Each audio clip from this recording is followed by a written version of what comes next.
Bakit kaya ang sarap gumawa ng mali sa mga panahon na nag-e-enjoy ka pa? Bakit hindi mo naiisip o hindi mo naisa sa puso ang sakit na maidudulot mo sa ibang tao at ang posibleng kabayaran ng mga pagkakamali mo? Hello everyone! My name is Mama Mia and I'm back for good. Kahit na ganito yung boses natin, sana po ay inyo itong pagtiyagaan na lang muna sa ngayon. Hopefully, maging okay na rin tayo soon. Pero alam niyo naman na may pinagdaanan tayo the last week. Kaya naman puro ano yon, puro repurposed na mga kwento. Pero ngayon, bagong-bagong kwento naman na ang ating mapapakinggan. Kaya wag na nating patagalin to. Eto na po ang inyong paboritong programa, ang Dear Mama Mia.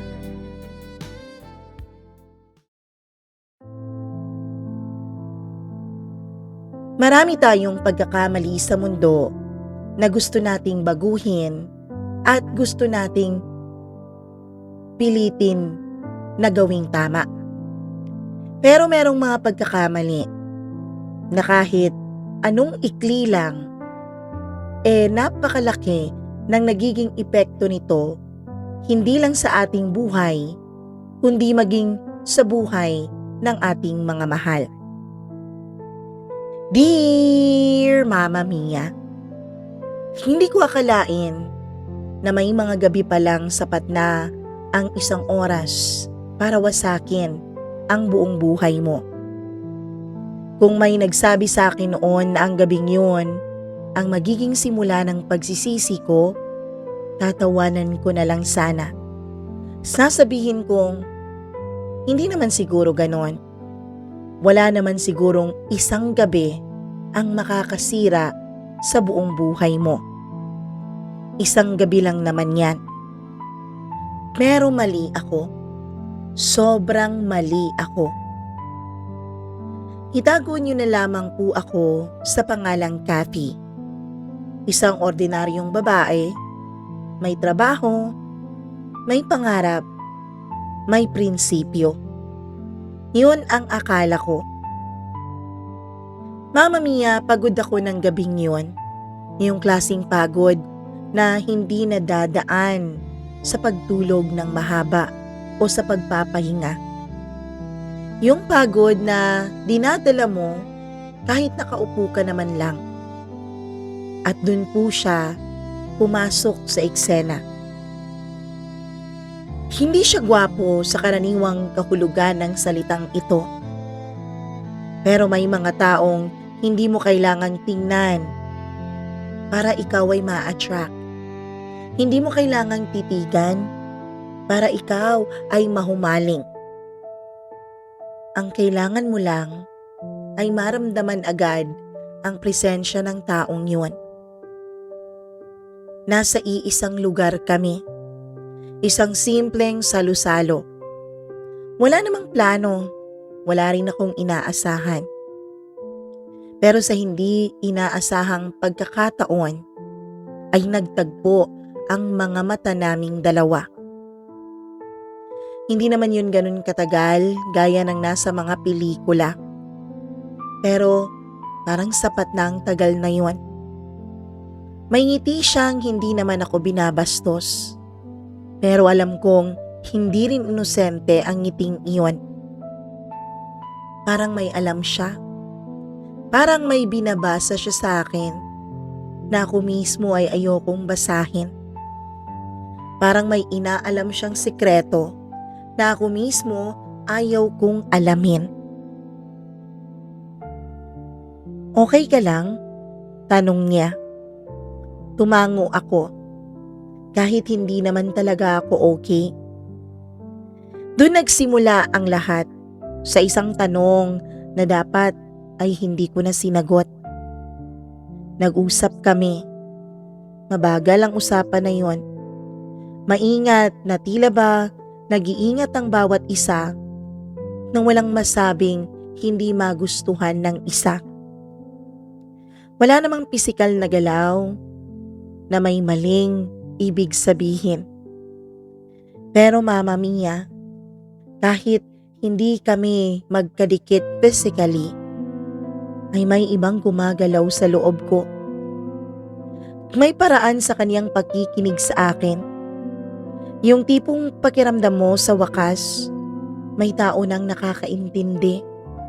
May tao nang nakakakita sa tunay na ikaw. At sa bawat salitang lumalabas sa bibig ko, may bahagi ng sarili kong unti-unting sumusuko. Alam kong mali, Mama Mia. Alam kong dapat may hangganan. Pero alam mo ba yung pakiramdam na parang matagal kang nauhaw? Tapos biglang may nag-abot ng tubig sa'yo? Kapag uhaw na uhaw ka na, hindi ka na nagtatanong kung kanino galing ang tubig na yon. Nang maghiwalay kami ng gabing yon, wala pang nangyari. Wala pang kasalanan sa mata ng lipunan. Pero pag uwi ko, Mama Mia, ay hindi ako makatulog. Paulit-ulit kong naiisip ang boses niya, ang titig niya, ang paraan ng pagtigil ng kanyang pananalita kapag tumitingin siya sa akin at nakikinig sa aking mga sinasabi. At doon ako nakaramdam ng takot. Takot hindi dahil sa may nangyari, kundi takot ko sa aking sarili. Dahil alam ko sa sarili ko, Mama Mia, ang katotohanan na gusto kong may mangyari sa aming pagitan. Hindi ko alam noon na ang gabing palang iyon ay ang simula ng panghabang buhay kong pagsisisi. Mama Mia, alam kong natatalanggaan na kayo, naguguluhan na kayo. Sige, para wag kayong maguluhan, eto po yung buong kwento. Ako po ay may asawa na. Wala pa kaming anak, 2. Ang asawa ko, hindi ko alam kung bakit. Dati naman, napag-usapan naman namin na wag kaming mag-anak, 2. Kaya lang, sa katagalan ng aming pagsasama, bigla na lang siyang nagbago. Hindi na niya ako nilalambing hanggang sa nalaman ko na meron pala siyang bagong kaibigang babae. Kaibigan. Kasi yun naman ang sabi niya eh. Sabi niya, kaibigan lang niya yun. Wala akong dapat ipagselos. Kasamahan niya lang sa bagong negosyong itatayo nila ng kanyang mga barkada. Isa sa mga investors nila, kumbaga. Hindi naman malaking negosyo yon, Mama Mia. Maliit lang naman. Pero binuo nilang magbabarkada at yung babaeng yon ay kakakilala pa lang nila. Pero siguro, Mama Mia, ramdam naman siguro ng isang asawa kapag may kakaiba sa ikinikilos ng asawa niya, 'di ba? Nagugulat ako sa asawa ko. Dati-rati naman, hindi yan maagang nagigising. Ginigising ko pa yan para sa kaniyang trabaho. Opo, bukod sa maliit na negosyong itatayo nila, ay may trabaho din po ang mister ko.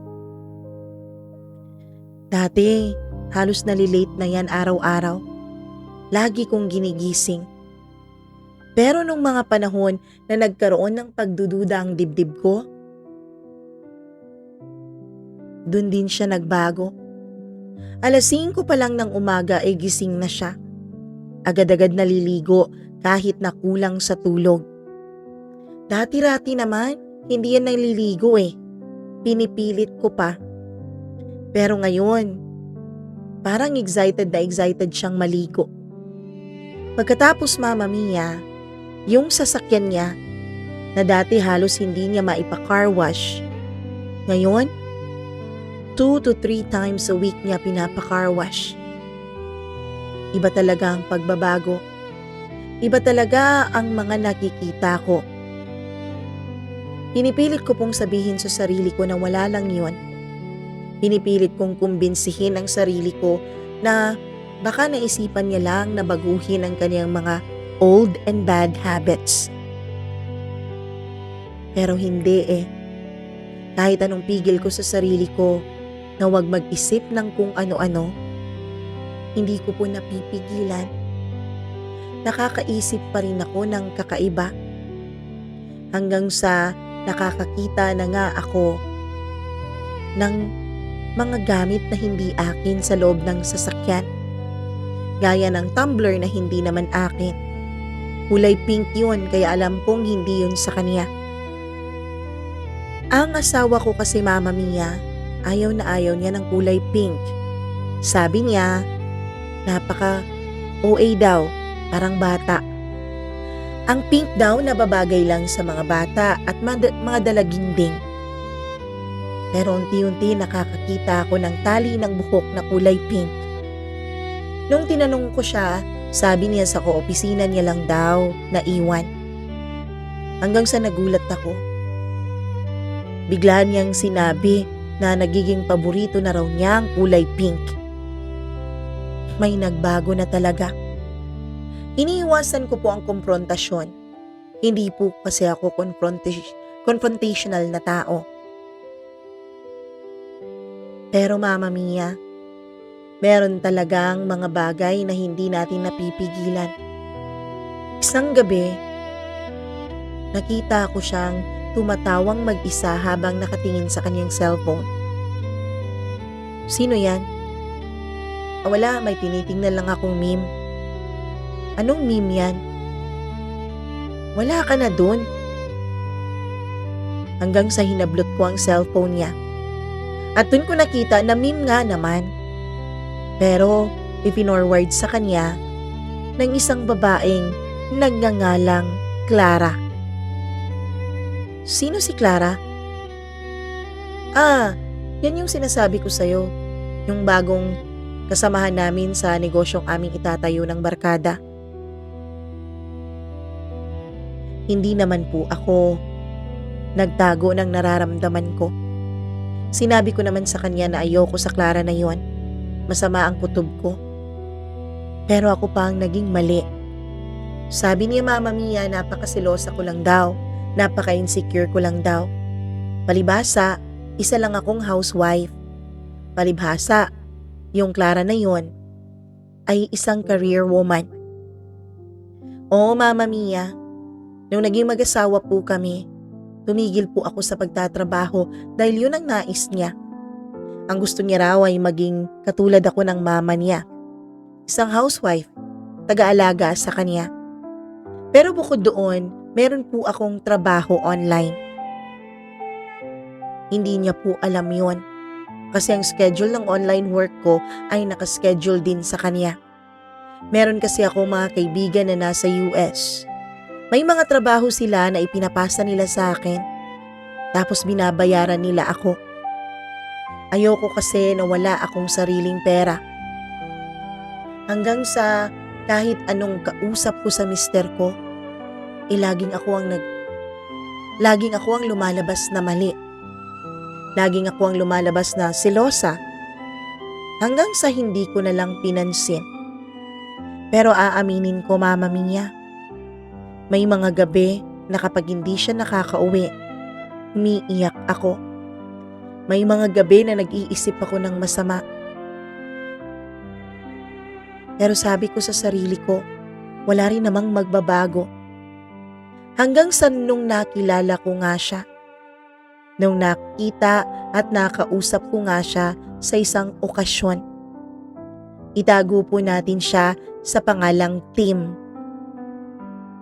Akala ko Mama Mia, ang ugnayan namin ni Tim ay nagtatapos lang dun sa gabing yun. Dun sa gabi kung saan pareho kaming imbitado sa parehong okasyon.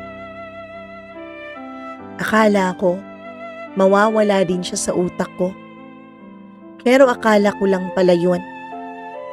Kasi sa unang pagkakataon, naramdaman ko po na may nakakita sa akin. Naramdaman ko ang pansin na hindi na ibibigay ng asawa ko sa akin. Kinabukasan, Ginawa ko ang lahat para maging normal. Nung umalis na ang asawa ko, ay nagtrabaho agad ako ng mga ibinigay sa akin na task ng mga kaibigan ko. Kumain, nakipag-video call sa mga kaibigan. Gusto kong tanggalin sa utak ko si Tim. Sabi ko sa sarili ko, hindi porket ginawa sa akin ng mister ko ito ay gagawin ko rin ito sa kanya. Alam kong walang magandang maidudulot ang isa pang kasalanan sa aming pagsasama. Pero kahit anong pilit ko, may isang bahagi po ng isip ko na naiwan kay Tim. Hindi sa mukha niya, hindi sa ngiti niya, kundi sa kung paano niya ako tingnan, kung paano niya ako pakinggan. Hindi na ako sanay na tinitingnan ako ng ganon. Maging mister ko, matagal na pong hindi tumitingin sa akin ng ganon. Yung tingin na parang pinapahalagahan ako. Yung tingin na parang ako lang ang tinitignan niya sa buong gabi kahit napakaraming tao. Ilang araw ang lumipas bago kami muling magkita ni Tim. Hindi ko inaasahan ang muli naming pagtatagpo. Pero nung makita ko siya sa mall, humigpit po ang dibdib ko, Mama Mia. "Hi, Cathy," sabi niya.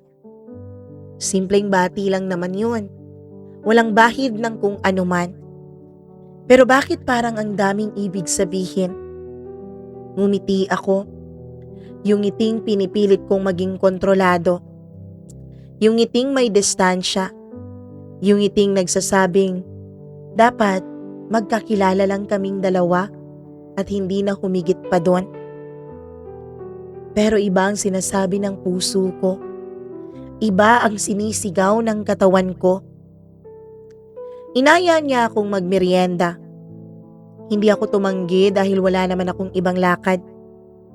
Magkatabi kami ng upo noon dahil nakikishare lang kami ng table. May konting pagitan naman, sapat para masabing disente pa rin kaming dalawa. Pero Mama Mia, pakiramdam ko kahit may distansya kaming konti, pakiramdam ko ay sobrang lapit namin. Kasi nararamdaman ko ang singaw ng init sa kanyang katawan. Ramdam ko bawat galaw niya. Ramdam ko na parang pareho kaming dalawang nangangapa sa isa't isa. Mama Mia, hindi pala kailangang magigawin ng isang tao para magulo niya ang mundo mo, no? Nagkwentuhan kami. Mababaw lang naman. Tungkol sa kanyang trabaho, tungkol sa sideline ko, tungkol sa buhay, tungkol rin sa mga pagod.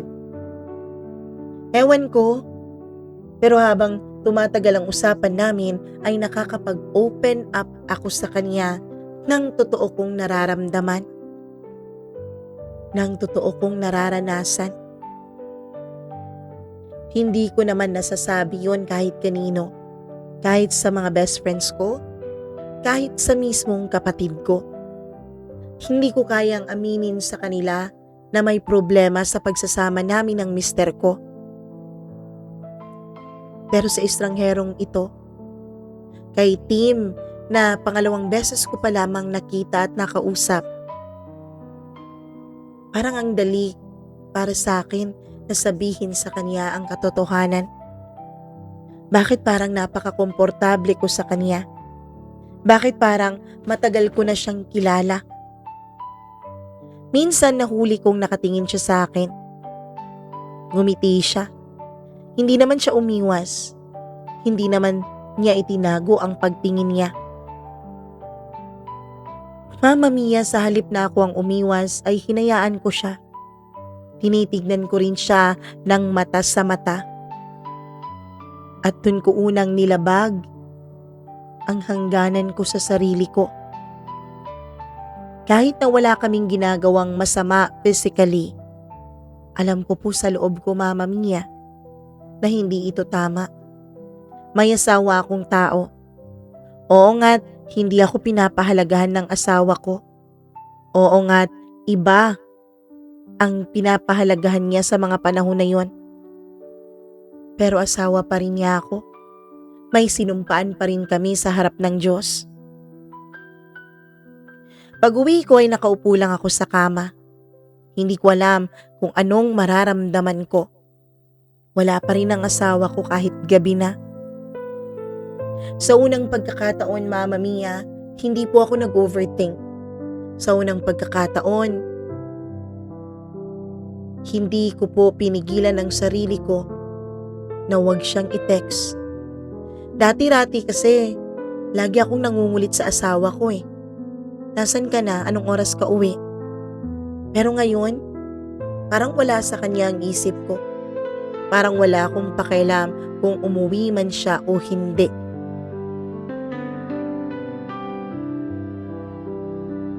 Hindi ko alam kung anong nararamdaman ko para kay Tim. Hindi ko alam kung pagnanasa dahil matagal na rin naman na walang nangyayari sa aming mag-asawa. Pero alam ko hindi pa pag-ibig ito. Kaya lang, Mama Mia, hindi ko rin alam kung kaya kong pigilan ang namumuo sa aming dalawa. Hindi ko alam kung sino ang unang nagpadala ng mensahe sa amin. Kasi pagkatapos ng conversation namin, dinidelete ko naman kaagad. Ang alam ko lang, Mama Mia, dapat sana hindi ko na pinalawig ang usapan na yon. Isang simpleng kumusta lang naman. Isang sagot na masyadong mabilis. Isang usapan na dapat hindi tumagal at dapat maikli lamang. Pero humaba iyon. Hindi ko naramdaman na nilalandi niya ako at hindi ko rin naman siya nilalandi. Ang naramdaman ko ay isang sinserong tao. Isang tao na alam niyang may pinagdadaanan ako. Alam niyang kailangan ko siya at hindi niya ako iniiwan. Parang ang gaan mong kausap. Hindi ka nakakapagod kausapin, Kathy. Kahit ang tahimik mo, alam kong napakalalim mong tao. Yung mga salitang iyon, dapat ay hindi ko ikinatuwa dahil alam kong delikado. Pero ikinatuwa ko yun. Mama Mia, lahat ng mga kaibigan ko ay may asawa na po. May mga anak na. Ibig sabihin, may mga responsibilidad na. Kaya wala din talaga akong masyadong nakakausap. Wala din talagang masyadong nangangamusta ng araw ko. Hanggang sa dumating nga si Tim. Pero habang tumatagal, mas nagiging totoo ang usapan namin. Mas nagiging personal. Habang tumatagal ay mas nahuhubad ang tunay kong damdamin sa kanyang harapan. May mga tanong na hindi ko dapat sinagot. Mga personal na tanong. May mga bagay na hindi ko dapat aminin. Pero dahil matagal ko nang kinikimkim, ay natuwa ang puso ko. Sa wakas, may nakakarinig na ng mga ito. At laging nandyan lang si Tim, nakikinig. Handang damayan ako sa lahat ng mga pinagdadaanan ko. Isang gabi, hindi na naman umuwi ang mister ko. Tumawag sa akin si Tim. Kasi tinanong niya kung natutulog na ako. Sabi ko hindi pa. Sabi ko baka nag-aantay pa ako na antukin. Bakit wala ka bang kayakap? Tanong ni Tim. Sinong kayakap ko, hangin? Wala pa rin ba siya? Di ko alam kung uuwi yun eh. Kathy, pasensya ka na sa tanong na to ha. Pero hindi ko lang talaga mapigil lang itanong. Masaya ka pa ba? Matagal bago ako sumagot. Hindi ko alam. Sabi ko. At sa sandaling yun, alam kong may nasira na. Alam kong hindi siyang sumira ang iyon, kundi ako. Dahil sa tanong na yun, Mama Mia, naramdaman kong Baka nga nagsistay lang ako sa asawa ko. Hindi dahil gusto kong magsakripisyo. Hindi dahil gusto kong isalba ang pagsasama namin, kundi dahil nahihiya akong malaman ng iba na hindi masaya ang aming pagsasama. Nahihiya akong baliin ang sinumpaan naming dalawa sa simbahan. Hanggang sa nagkita ulit kami. Hindi ko alam kung sinasadya na talaga namin yon. Pero hindi rin naman namin pinigilan. Tahimik ang paligid. Tahimik din kami. May mga katahimikan kasing hindi nakakailang. May mga katahimikan na tila nag-aanyaya ng isang kakaibang mundo. Magkalapit kami noon. Mas malapit kaysa sa dati. Hindi ko alam kung sino ang unang gumalaw sa amin o kung sino ang unang lumapit. Ang alam ko lang, malapit na kami kaysa sa dapat. Mama Mia, nagawa pa rin naman naming pigilan ang aming mga sarili sa huling pagkakataon. Bigla naman kaming naglayo nung naramdaman namin ang hininga sa isa't isa. Muntik nang maglapat ang mga labi namin sa loob ng sinehan na yon. Buti na lang at napigilan pa rin namin. Oo, Mama Mia. Alam naming parehong mali eh. Tulad ko, may kinakasama po si Tim. Pero yung kinakasama niya ay nasa abroad. Hindi raw siya sanay. Kaya lang, kailangan.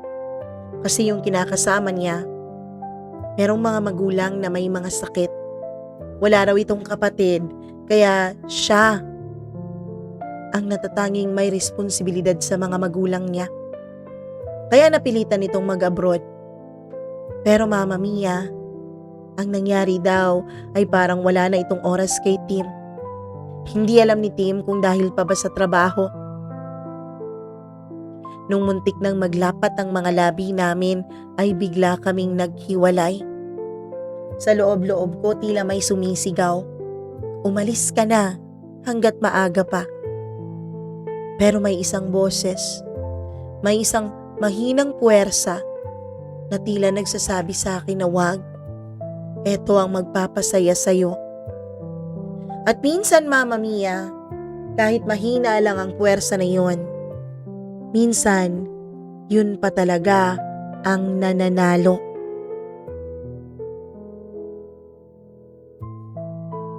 Hindi naman kami agad nagpadala sa tukso. Hindi naman kami nagpadala sa init na aming nararamdaman. Mama Mia, alam namin na sa bawat mensaheng pinapadala namin sa isa't isa, sa bawat paglapit namin at pagkikita, mas lalo kaming napapalapit sa kasalanan. Pero napakahirap pigilan eh. Napakahirap. Parang may tanong sa isip mo. Paano kung pakawalan ko ang lahat? Kahit isang pagkakataon lang. Kahit sandali lang. Huwag mong gawin yan, Cathy. Hindi dapat yan. May sinumpaan ka sa harap ng Diyos. Yan ang paulit-ulit sa aking isipan. Sandali lang naman. Wala naman kaming gagawing masama. Mag-uusap lang naman kami. Wala namang mangyayari. Ganyan nagsisinungaling ang konsensya kapag ayaw nitong masaktan ka agad. Hanggang sa nagkita ulit kami. Dinner yon, Mama Mia. Hindi kasi uuwi ang mister ko sa gabing yon. Nagsabi na siya sa akin. Sabi niya may aasikasuhin lang daw siya. Pero alam mo ba, Mama Mia? Alam mo ba kung anong mas masahol? Sinasabi niya lang na may aasikasuhin siya, pero hindi niya sinasabi sa akin kung ano. Na para bang wala na talaga akong halaga sa kanya. na para bang hindi na talaga ako parte ng buhay niya at ng mga plano niya. Parang wala na talaga siyang pakialam kung magduda man ako o hindi. Kaya imbis na magmukmuk sa bahay, imbis na mag-isip ng kung ano-ano at masaktan lang, tinanggap ko ang imbitasyon ni Tim na magkita kaming dalawa para kumain. Nasa isang mesa na kami, magkatapat. Pero pakiramdam ko, Mama Mia, kahit may pagitan sa aming dalawa, pakiramdam ko ay ang lapit-lapit na namin. Tahimik than the usual si Tim. Parang may hinihintay.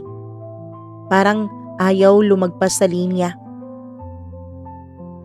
Para bang inaantay niya na ako yung unang lumagpas. Para bang inaantay niya na ako yung unang lumapit. Hindi dapat tayo nandito, Tim. Bigla kong nasabi. Tumango siya. Alam ko. Nagantay ako ng susunod niyang sasabihin pero wala na siyang idinagdag pa. Mama Mia, sa totoo lang, nakikita ko po ang parehong paghihirap sa mukha ni Tim sa paghihirap na nararamdaman ko. Pareho naming gustong pigilan ang aming nararamdaman pero pareho naming alam na ito ang makakapagpasaya sa amin. Matapos naming kumain ay naglakad-lakad kami. Sobrang lapit na namin. Konting lapit pa at maglalapat na ang mga kamay namin sa ilalim. Hanggang sa hindi inaasahang pagkakataon ay pareho kaming tumigil sa paglalakad at hinarap ang isa't isa. Nagtagpo ang mga mata namin. Mas malapit, mas malinaw. Hindi ko alam kung ilang segundo kaming ganon. Ang alam ko lang sa bawat tibok ng dibdib ko, ay ganon din ang tibok ng dibdib niya. Unti-unti siyang lumapit. Pero nung malapit na siya, nakaramdam ako ng pagkapahiya sa aking sarili. Kaya umatras ako, Mama Mia, at nagpaalam na sa kanya. Nang gabing yon, nung umalis ako, ay parang may nawala. Parang may nawala sa dibdib ko. Hindi ko alam kung ano yon o hindi ko alam kung sino yon. Akala ko pagkatapos ng pag-iwas ko sa kanya ay matitigil na. Akala ko sapat na ang takot ko sa Diyos para umatras. Pero may mga damdamin talagang sadyang mas malakas kaysa sa takot. Lalo na kapag paunti-unti mo lang itong pinapakawalan. Lumipas ang mga araw, hindi ko mini-message si Tim. Siya naman ay patuloy din sa pagme-message sa akin. Patuloy lang sa pagsisend sa akin ng mga good morning text.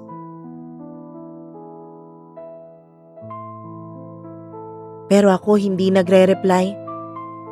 Akala ko sapat na yun, Mama Mia. Akala ko sapat ang hindi ko pagre-reply para maramdaman niyang umiiwas ako. Pero hindi.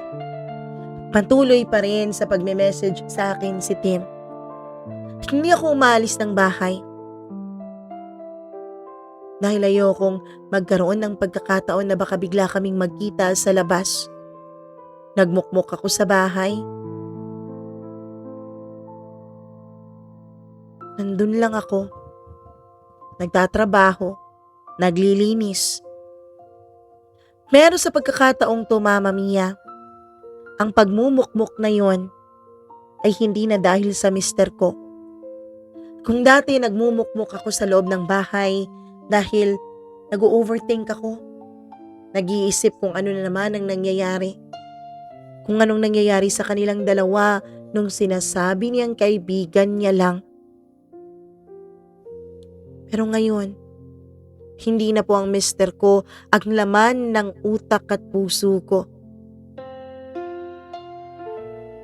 Kundi ang isang estranghero na. Ang isang lalaki na nag-aantay sa aking reply. Pagkatapos ng halos 2 linggo nang hindi ako nagre-reply kay Tim, siguro Mama Mia ay natanggap na rin niya. Nag-message siya sa akin. Hi Cathy, this is my last message to you. Alam ko na pareho tayo ng nararamdaman. Alam kong umiiwas ka dahil ayaw mong magkaroon ng kasalanan. Pasensya ka na ha. Pasensya ko na kung ginulo ko ang buhay mo. Mag-ingat ka palagi. Yun lang Mama Mia. Alam mo ba, grabe ang pagpipigil ko sa sarili ko para wag akong mag-reply sa mensaheng yun. Gustong-gusto ko siyang replyan. Gustong-gusto ko siyang sabihin o sasabihan. Huwag niya akong iiwan pero pinigilan ko ang sarili ko. Masakit. Masakit ang pagpapaalam niya sa akin na yun.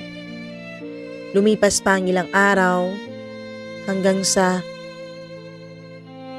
may nakita na naman ako sa kotse ng asawa ko. Mga gamot, Mama Mia. Kaninong gamot to? Tanong ko. Kay Clara yan, naiwan niya sa kotse. Clara? Bakit siya na ang nandito lagi sa front seat?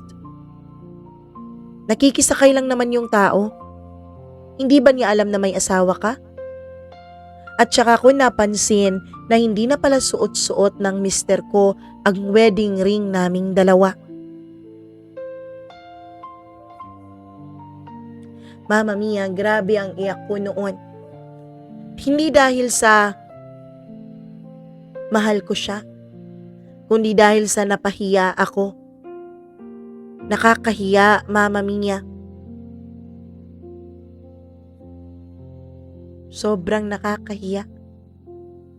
Na yung asawa mo na dapat ikaw lang ang inaasikaso, na dapat ikaw lang ang inaalala, may ibang babaeng inaasikaso at pinagsisilbihan. At ikaw, iniiwan lang sa bahay. Na para bang isang kasambahay na mag-aantay lang sa kaniyang pagbabalik. Hiningnan lang ako ng asawa ko habang umiiyak ako. Hindi ko nakita ang habag sa kaniyang mukha. Wala akong nakitang pagmamahal. Wala akong nakitang pagsisisi o konsensya man lang. Habang umiiyak pa nga ako, natulog pa nga siya nang nakatalikod sa akin eh. At yun na ang katapusan, Mama Mia. Yun na ang huling pagpipigil ko sa aking sarili. Sa gabing iyon, napagdesisyonan ko. Bumangon ako. Pumasok sa loob ng banyo at dinayal ko ang numero ni Tim. Wala pang 3 ring. Sinagot na niya ito. Cathy, ano nangyari? Tim, pwede ba tayong magkita? Ano, may problema ba? Bakit ka umiiyak? Tanong niya nung marinig niya ang paghikbi ko. Kailangan nating magkita, Tim. O sige. Saan tayo magkikita? Sa 7-Eleven? Sa kabilang kanto namin. Sige, susunduin kita doon. Agad akong nagbihis, Mama Mia. Sa uling pagkakataon, tinignan ko ang asawa kong humihilik sa kama. Na para bang wala siyang pakialam. Na para bang tulog na tulog lang siya habang ako ay umiiyak. Tinalikuran ko siya. Dinala ko ang shoulder bag ko at tuluyang lumabas ng bahay. Pagkarating ko sa may 7-Eleven ay nandun na nga si Tim. Malayo pa ang bahay niya kaysa sa amin pero nauna pa siya doon.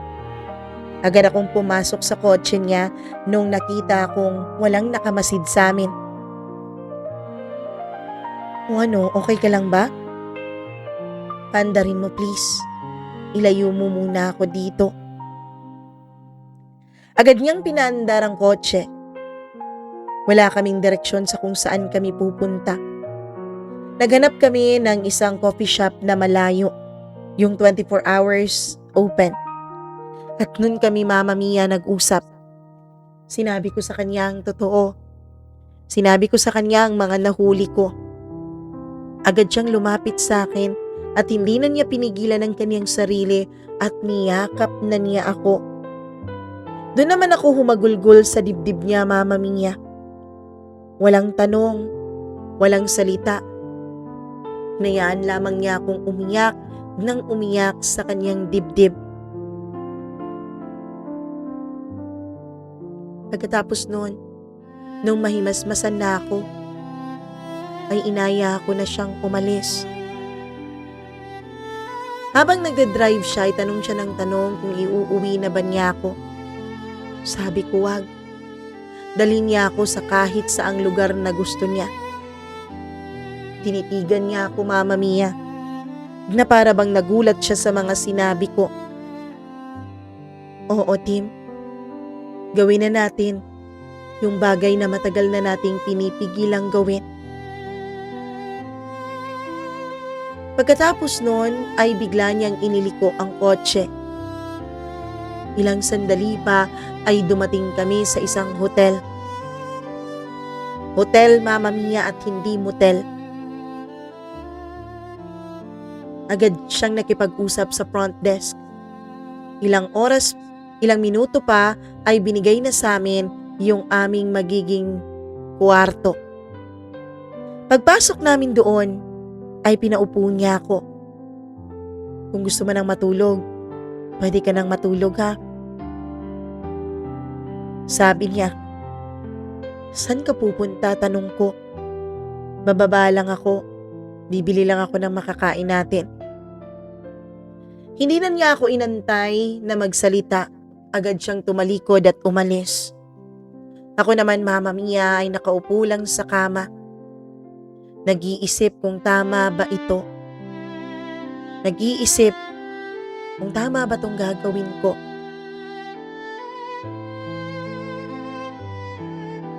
Tama lang siguro to. Ginagawa na rin naman ito ng asawa ko, 'di ba?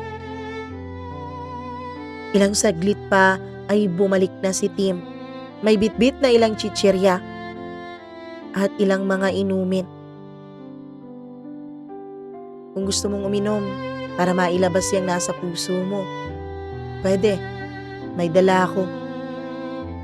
Agad akong lumapit dun sa mga bitbit niya at kumuha ng isang beer. Binuksan yon at saka tumungga. Dahan-dahan. Di ba pwedeng mag-cheers muna tayo? At yun na nga, Mama Mia. Nag-inuman na kaming dalawa. Hanggang sa hindi na namin namalayan na naparami na ang inom namin. Hindi ko na namalayan na ang lapit-lapit na pala namin sa isa't isa. Hindi ko na nga halos matandaan kung ano pa ang napag-usapan namin. Basta ang malinaw sa utak ko ay ang paglapat ng labi ni Tim sa mga labi ko, Mama Mia. Pakiramdam ko po ay parang kinuryente ako. Nagulat ako nung maglapat ang mga labi namin. Pero hindi naman iyon sapat para pigilan ko ang namamagitan sa aming dalawa. Nagtitigan kami.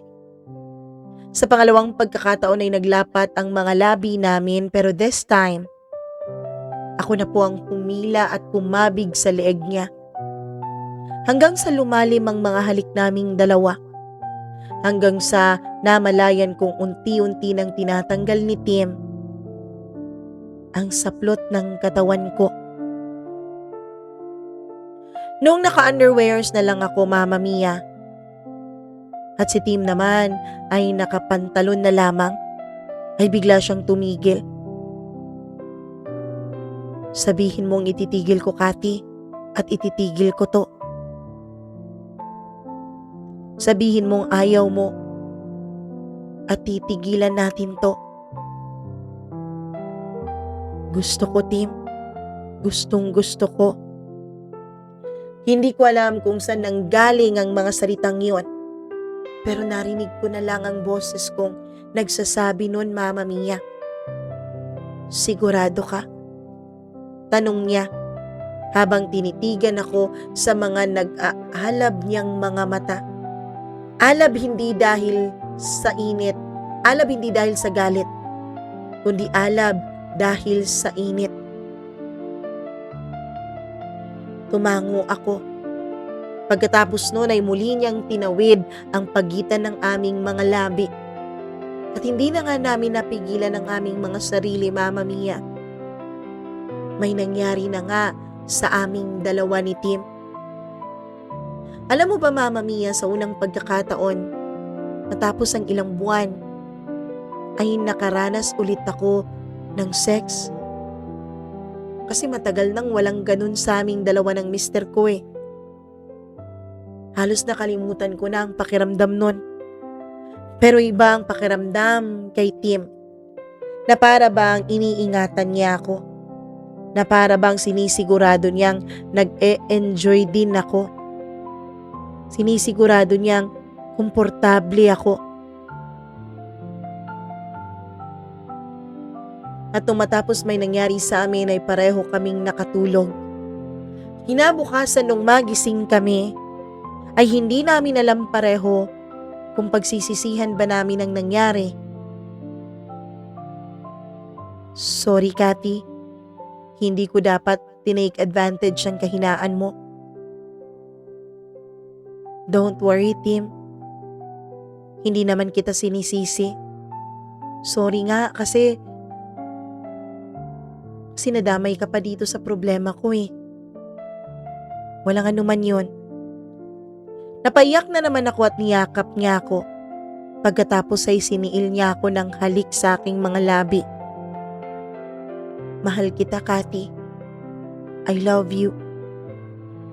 Pero hindi to dapat, Tim.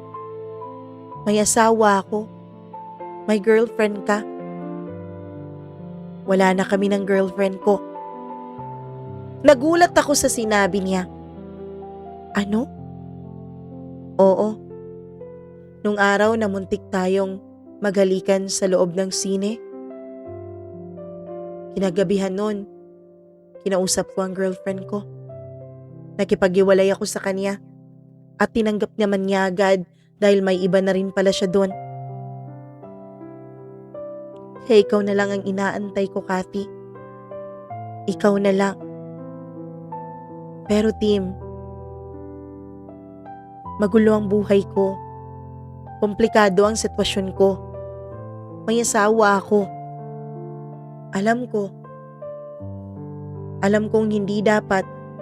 Alam kong dapat humanap ako nang walang sabit. Kaya lang, Kati, hindi ko naman natuturuan tong puso ko eh. Ikaw ang gusto nito at wala nang iba pa. Ikaw ang nais nitong makasama. Niyakap ko siya at muling may nangyari sa aming dalawa. Nakadalawang beses pa kami bago kami mag-check out, Mama Mia. Nung pa-check out na kami ay tsaka ko tiningnan ang cellphone ko. Ni walang message mula sa mister ko. Ni wala siyang pake, Mama Mia. At dahil doon ay nawala ang konsensyang nararamdaman ko. Pagkatapos naming dalawa ay kumain muna kami sa labas at inihatid niya ako sa amin. Pagbaba ko ay nagulat ako dahil nandun pala ang mister ko sa bahay. Hindi pala siya pumasok sa trabaho. Ang akala ko ay pumasok siya. Kasi 'di ba? O kung hindi man siya pumasok, baka pumunta siya dun sa babae niya. Pagbaba ko ng kotse ay tinitigan ako ng mister ko. Pero wala akong pake sa kanya. Nagpaalam ako kay Tim. Ayaw pa sana niyang umalis. Dahil andun ang mister ko at baka kung ano daw ang gawin nito sa akin. Huwag kang mag-alala. Hindi naman siya nananakit. At kung manakit man siya, tatawagan agad kita. Nung umalis na si Tim, ay tsaka pa ako pumasok sa loob ng gate. San ka galing? Tanong niya. Hindi ako sumagot. Tuloy-tuloy lang ako sa pagpasok. Hindi ko alam sinundan pala niya ako. Pagpasok ko ng kwarto at magbibihis na ako ay bigla siyang pumasok. San ka sabi galing, Cathy? Bakit ka nagtatanong? May pakialam ka pa ba? Cathy, nawala ka ng 10 oras ng gabi. Tapos ngayon uuwi kang hinahatid ng isang lalaki?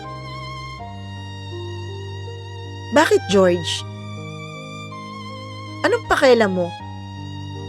Ikaw naman 'di ba naghahatid ka rin ng ibang babae? Natahimik siya. Pwede ba, George? Huwag kang ang plastic. At huwag ka ring unfair. Hindi lang ikaw ang pwedeng maghatid. Ako rin pwedeng ihatid. Bakit di mo ginamit yung kotse? At bakit ko gagamitin? Para maalala ko kung sinong sinasakay mo dun? George, hindi ako tanga. Alam kong may iba ka. At dahil ba dun may iba ka na rin? Hindi ko siya sinagot, Mama Mia. Ano, Cathy? Hindi mo ba lang ba ako tatanungin kung bakit may iba ako? Bakit, George? Meron bang sapat na dahilan para magkaroon ka ng ibang babae? Cathy, gusto ko ng anak. Gusto mo ng anak? Di ba sinabi mo sa akin na ayaw mo? Di ba sinabi mo sa akin na sapat na sa atin na tayong dalawa lang? Tapos ngayon bigla mong gustong magkaroon ng anak? Bakit? Buntis na ba yung babae mo? Hindi siya buntis. George, pwede ba? Pagod ako. Huwag tayong magpakialamanan sa isa't isa. Lumabas ka't magbibihis ako. Bakit di ka magbihis sa harapan ko? At bakit? Nawalan ka na ng karapatang makita ang katawan ko, George. Mula nung may ikinama ka ring iba. Hinawakan niya ako sa kamay. Pinipilit niya akong halikan pero tinulak ko siya. Ano to, sapilitan na tayo ngayon? Asawa kita, Cathy. Asawa na hindi mo pinapahalagahan. Sorry, George. Tapos ng pagiging asawa ko sa'yo. Papel na lang ang kasal nating dalawa. Pagkatapos nun, Mama Mia, ay pumasok ako ng banyo, bit-bit ang mga damit na isusuot ko. Doon na lang ako nagbihis sa loob. Paglabas ko ay natulog ako. Pagising ko ay nagulat ako dahil nagluto na pala si George. Cathy, pwede ba tayong mag-usap dalawa? Anong kailangan nating pag-usapan, George? Ang sa ating dalawa. Ang tungkol sa atin. Anong gusto mo? Maghiwalay na tayo? Okay lang naman sa akin. Hindi, Cathy. Alam mong hindi pwede yan. At bakit hindi pwede? Dahil mapapahiya ka? Dahil mapapahiya tayo? At anong gusto mo? Walang pakialamanan. Sige, payag ako dyan. Wag muna tayo ngayon mag-usap. Mainit ka pa eh. Kain na lang tayo. Lumipas ang mga araw, Mama Mia. Lumipas ang mga araw na ganun pa rin ang pakikitungo ko kay George. At hindi din natigil ang pagkikita naming dalawa ni Tim. Habang nagkikita kami ni Tim ay patuloy din na may nangyayari sa amin. Pero Mama Mia, nagulat ako Nagulat ako sa malaking pagbabago kay George. Maaga na siyang umuuwi. Tapos, lagi na siyang nagyayaya ng dinner kahit hindi ko pinagbibigyan. Hanggang sa isang gabi, umuwi siyang nakainom. Patulog na ako nun. Bigla siyang umiyak sa harap ko at lumuhod. Patawarin mo ako, Kathy. Please, patawarin mo ako. Alam kong nagkamali ako. Patawarin mo ko. Hindi na mauulit yun. Na-excite lang ako sa kakaibang pansin na binibigay sa akin ni Clara. At sapat na dahilan yun para lokohin mo ako. Sapat na dahilan yun para saktan mo ako. Alam kong hindi, Kathy. Please. Naglulumuhod siya sa harap ko, Mama Mia. Naawa ako. Doon ko nakita, nakaawa-awa itong asawa ko.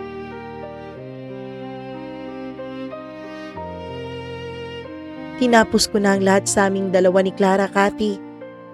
Please, magsimula tayo ulit. Mag-asawa tayo, di ba? Please. Pakiusap niya. Lumuluha at lumuluhod. Doon ko naisip, Mama Mia. Oo, mag-asawa nga kaming dalawa. At oo, ang mga mag-asawa, meron at meron talagang mga pinagdadaanan sa buhay na mga pagsubok. Tinulungan ko siyang tumayo. Pagkatapos ay pinatulog ko siya.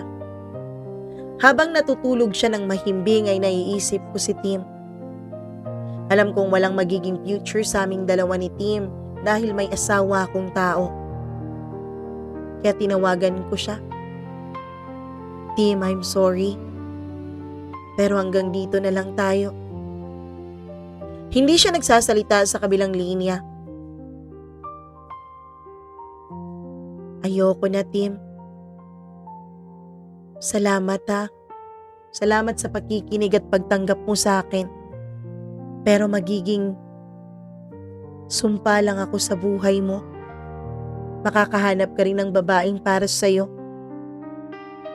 Pagkatapos nun ay pinatay ko na ang tawag nang hindi siya sumasagot sa kabilang linya. Napagdesisyonan ko sa gabing yon, Mama Mia. Aayusin ko ang pagsasama naming dalawa ni George. Kinabukasan ay nagluto ako. Gulat na gulat si George nung may nakahanda ng pagkain. Halika na, kumain na tayo. Sorry kung lasing ako kagabi. George, sige, pumapayag ako sa gusto mo. Gusto mo mag-umpisa tayo ulit, diba? Sige, pumapayag ako. Pero gusto ko ibenta mo yung kotse. Tumitig siya sa akin. Alam kong may mga alaala kayo dyan. At kapag nakikita ko yung kotse na yan, naiisip ko kayong dalawa. Hindi ko na kayang sumakay sa kotse na yan kaya maghanap ka ng iba. Pagkatapos naming kumain ay agad siyang tumawag sa kaibigan niya at pinapadil yung kotse niya at kumuha kami ulit ng bago. Mama Mia, napag-usapan naming dalawa ni George na umpisahan ulit ang aming pagsasama.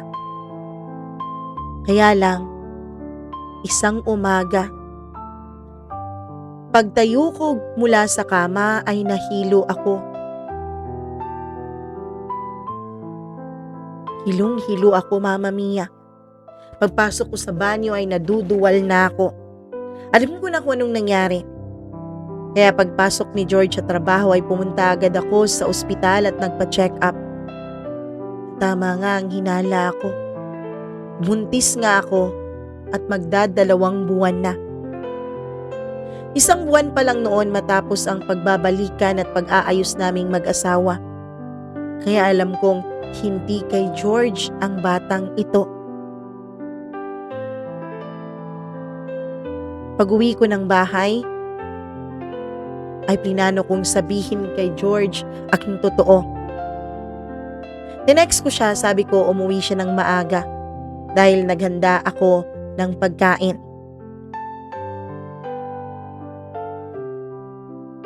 Pagkarating niya, ay tuwang-tuwa pa siyang hinalikan ako.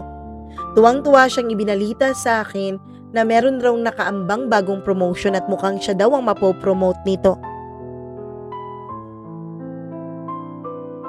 George, buntis ako. Biglang lumiwanag ang kanyang muka. Talaga? Buntis ka? Tuwang-tuwa siya, Mama Mia, na para bang nakalimutan niyang meron akong ibang nakarelasyon. Gusto kong sabihin sa kanyang totoo, pero ayokong sirain ang tuwa sa kanyang mga mata. Mama Mia, agad niyang tinawagan ang mga magulang niya. Agad niyang binalita ang tungkol sa pagdadalang tao ko. Ni hindi pa nga niya alam na hindi siyang tunay na ama ng bata. Tuwang-tuwa si George. Pinamalita niya sa mga kaibigan niya, sa lahat ng mga kakilala at mga ninang at ninong namin sa kasal na matagal nang naghahanap ng anak sa aming dalawa. Tuwang-tuwa ang lahat. Samantalang ako, Mama Mia, ay kinakain na ng konsensya ko. Sa ngayon po ay magpipitong buwan na ang tiyan ko. Habang sinusulat ko po ito, manganganak na ako sa March. Manganganak na ako before March, Mama Mia. Hindi ko alam kung dapat pa bang sabihin ko kay George ang totoo. Hindi ko rin alam kung nagbibilang ba siya ng buwan o kung ano. Pero kinakain po talaga ako ng konsensya ko. Si Tim, ang balita ko ay nag-abroad na rin siya. Ang balita ko, nasa Singapore siya ngayon. Wala siyang kaalam-alam na nagbunga ang maikli naming pagsasama.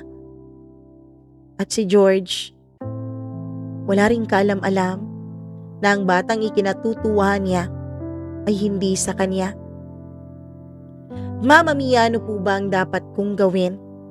Dapat po ba nahayaan ko na lang si George? Total ay masaya naman ang lahat sa pag-aakalang magkakaanak na kaming dalawa? O dapat bang aminin ko sa kanya ang katotohanan? Please po, tulungan niyo po ako dahil hindi na po ako nakakatulog ng maayos. Sa sobrang konsensya ko. Hanggang dito na lamang. Namumroblema, Kathy.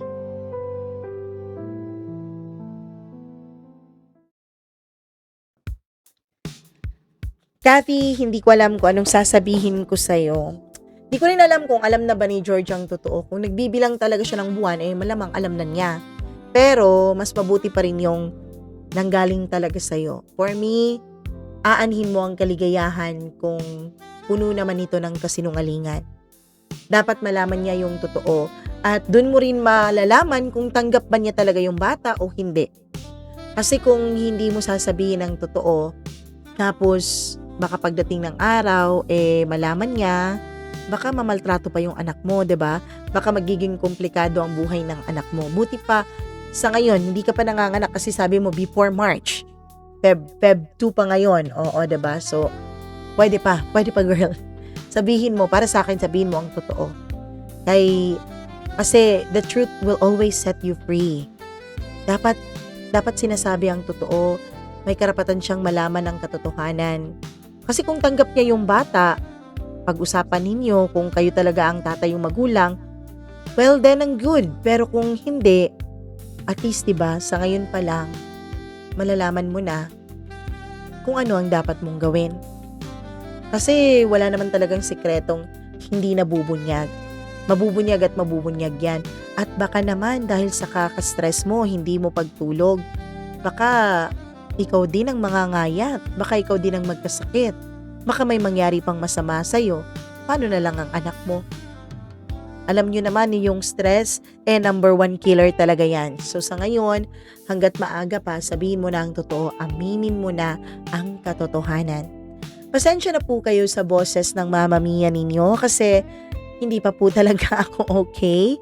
Ayon, inuubo pa rin po. So kung may mga pagkakataon man the next few days na wala tayong video o yung dating kwento naman ng ating maiere, sana maintindihan ninyo. Pero for now, hanggat kaya, magla-live na tayo kasi nandito na lang naman si Mama Mia for the rest of the week dito sa bahay. So, yun naman ang ating aanuhin. So, may special shout out muna tayo sa atin pong mga members. Maraming salamat sa pakikinig.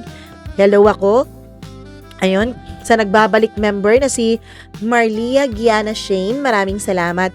Rico Sedanco, ayan, bagong member din natin, 1 week pa lang mahigit. Kay Colleen Bueno, kay Gimaras Girl, maraming thank you sa inyo. Benson Boyser, kay Smack Dax, kay Diane Martinez, kay Maria Elena Abe, kay Maureen Tugab, kay Gail Easy, kay Mila Raduban, at kay Freaky. Shout out po sa inyong lahat. At sa mga nagpo-comment sa atin, sa mga nagpapa-shoutout, ipa-flash ko po ang inyong mga comment dito sa baba or pagkatapos ng chika-chika natin na ito. Ayan. So, ang mga commentators, ipa-flash natin ang ating i-mention ay itong ating mga members. Maraming salamat po talaga sa inyong walang sawang pagsuporta at pagmamahal kahit nitong mga nakaraang araw na hindi fresh yung mga ina-upload natin. Ano ba? Sorry, marami kasi akong iniinom na gamot kaya medyo lutang ang Mama Mia ninyo. Hanggang dito na lang. Maraming thank you. Kung meron kayong sariling kwento, mag-email po kayo sa atin, mamamiacdo0317@gmail.com. Love you. Ingat po kayo palagi. Bye-bye!